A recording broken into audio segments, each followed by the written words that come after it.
Какво трябва да направите, за да подновите настройките на BG 584?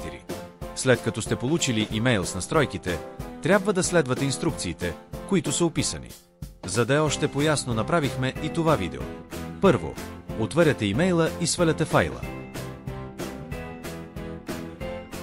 След това отивате в директорията, в която сте свалили файла. Отваряте го и го разархивирате.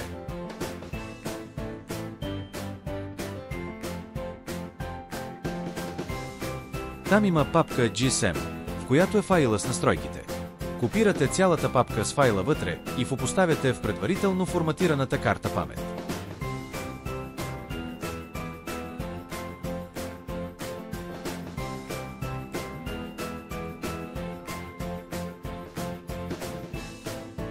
След това взимате камерата и поставяте в нея картата памет.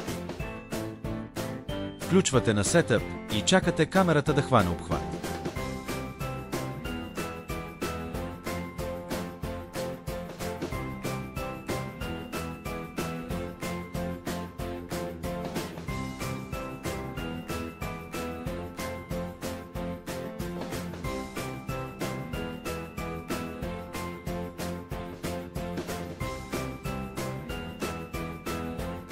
Проверете в менюто, че камерата е взела настройките.